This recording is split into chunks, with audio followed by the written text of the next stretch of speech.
She's here.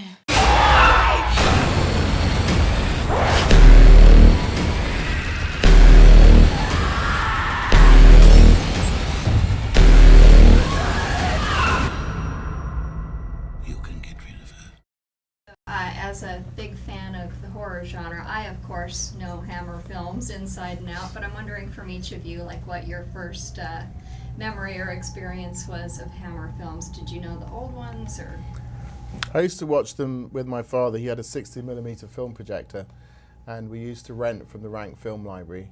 And he loved westerns, so he'd always pick westerns, and we loved horror movies and action films and stuff like that. And I remember the what were we talking about before? Dr. Jekyll and Sister Hyde. I remember that one very well. Hands of the Ripper I remember very well. Peter Cushing. The Peter Cushing Frankenstein ones. Lots. Yeah. I mean, my knowledge of like the thing is, I probably have in my time sort of watched many Hammer horror movies without realizing I'm watching Hammer horror. I think growing up, my knowledge of like, I didn't want to be an actor, so I never kind of ever bothered looking at the credits or like didn't know any actors by name, you know what I mean? I just knew faces and I knew the films that I liked. So, I mean, I need to actually go back and recollect. Christopher Lee Dracula movies. Which I have seen, they're all Hammer movies. Okay, and I love Christopher Lee's Dracula movies. But for me, I'm more familiar with the stuff that they've done most recently with like Let Me In, The Woman in Black, which, did sort of connect with me, on some level, and I think Exactly, and The Resident too, where they brought I think Christopher Lee had a cameo in that, in the first Hammer film that they brought out with the new incarnation. Yeah. So, but I know that like your producer Simon Oakes is so passionate about making Hammer the new House of Horror. So, can you talk a little bit, Olivia, about like what it was like to work with Hammer?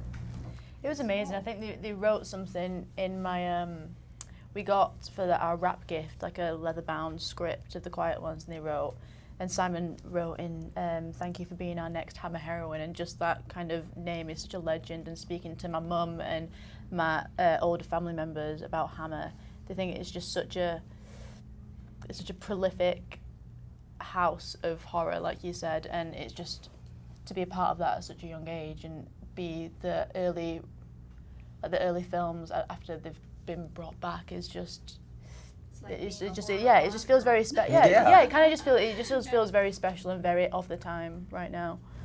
It's very cool. Now you have to go through hell in this movie, all of you, but can you talk a little bit about what was the most challenging scene? We'll start with you.